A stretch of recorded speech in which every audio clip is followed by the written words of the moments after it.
Subspace clustering. Well, once again, subspace clustering algorithms are bottom-up search strategy algorithms. So they search, or they start from one-dimensional subspaces, look for clusters in those one-dimensional subspaces, and then they try to combine one-dimensional subspaces with clusters to form two-dimensional subspaces. And then again, we see if those clusters are still existing or not.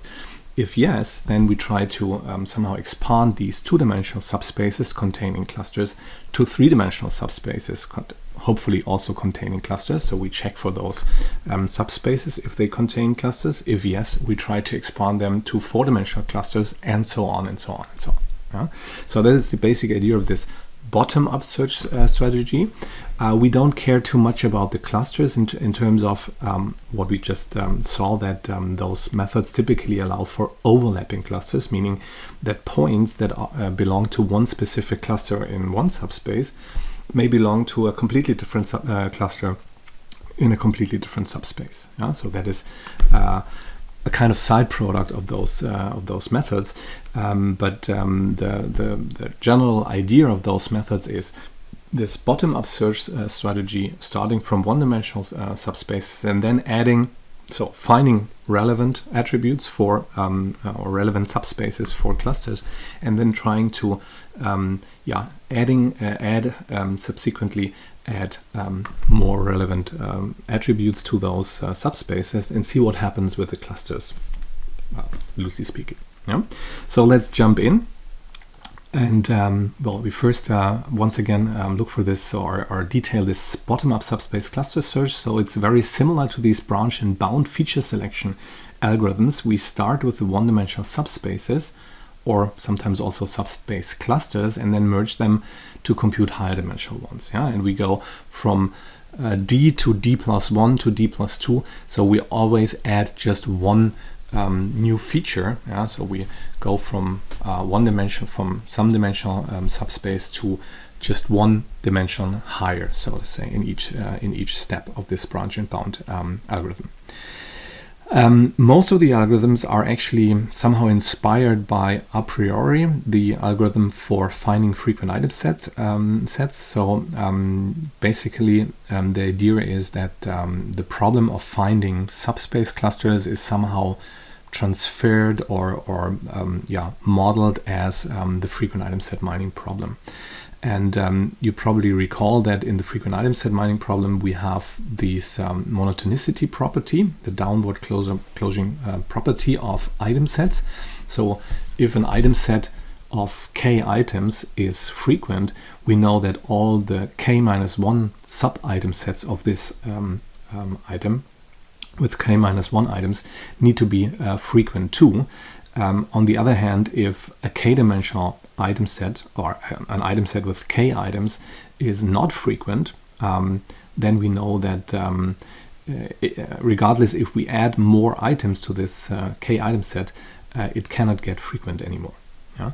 And that is this downward closure or monotonicity property, and we need to transfer that somehow now to our branch and bound subspace search. Yeah? So the related monotonicity criterion needs to be the following, and sometimes that's not actually holding, but anyway. Yeah? So most of the algorithms try to model that with some kind of monotonicity property for the cluster criterion, because we're looking for subspace clusters. So the cluster criterion, if the cluster criterion holds for a k-dimensional subspace, so if there is a cluster in a k-dimensional subspace, then this cluster also exists for any k-1 dimensional projection of this subspace. Yeah? So if we have a 5-dimensional subspace with a cluster, we know, at least if the cluster criterion follows this downward closure property, then we know that for all 4-dimensional projections of this 5-dimensional subspace,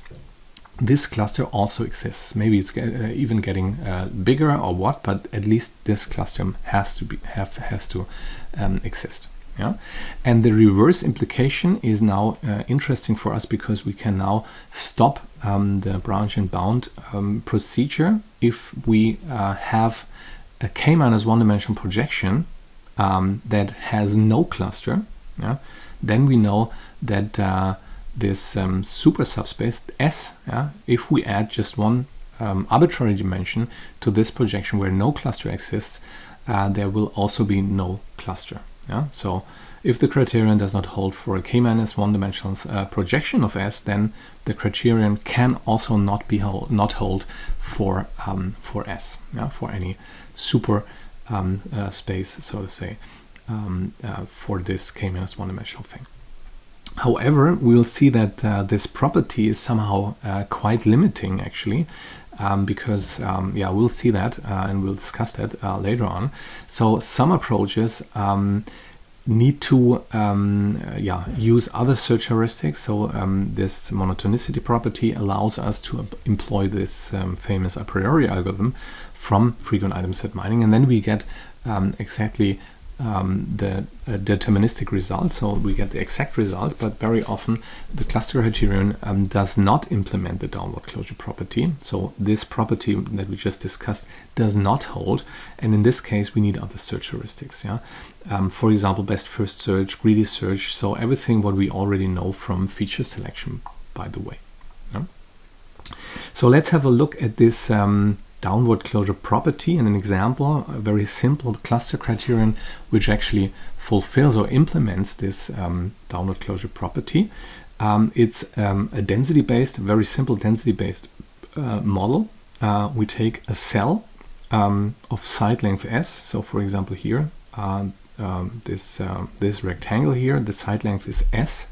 And if this rectangle, this cell here, contains more than m points, it represents a cluster. So the cell actually defines a volume, and with a volume and a minimum number of points, we have a kind of density-based cluster model. So that is a grid-based cluster model. And the monotonicity is very easy, because if this cell here, this volume, actually contains more than m points, for example here in the subspace, in the two-dimensional subspace S, spanned by A and B, then C also contains more than m points in any subspace of this two-dimensional subspace S here. So if here in the two-dimensional subspace AB, this is dense enough, so there are more than m points, then we know that also in the projection along A and also in the projection along B of this cell here, of this volume, we have more than m points. Why? Because all the points here, of course, are in the same interval here. Even maybe there are even more points which are not in this cell but in the interval according to B. And the same holds true, of course, for A. All the points here in this cell here, in this rectangle, are of course in this interval here along A, and maybe there are even more, like this one here. So this downward closure property actually holds, obviously. The other way around is what we need for pruning. So here, for example, if we know that along A in this interval we only have 4 points, which is less than 5. If we only have 4 points, we know that in this band here with bandwidth S through the data set, we only have 4 points.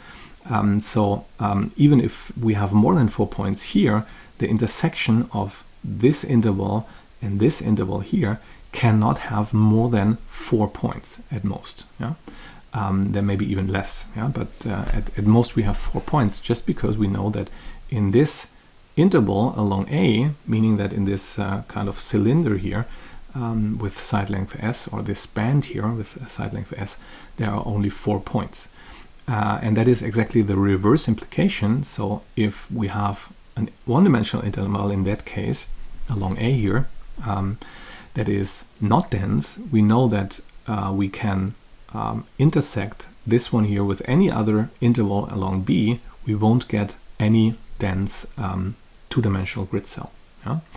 And that is obviously the property, the reverse property that we need, because we know now that here we don't need to consider this interval to form higher dimensional subspaces, because they cannot contain any cluster, any dense grid cell in that case, at least along this this interval here.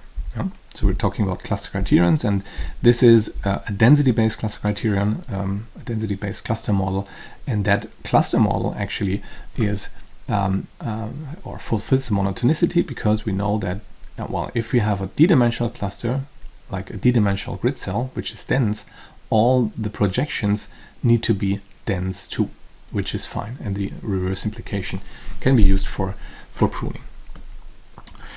Okay,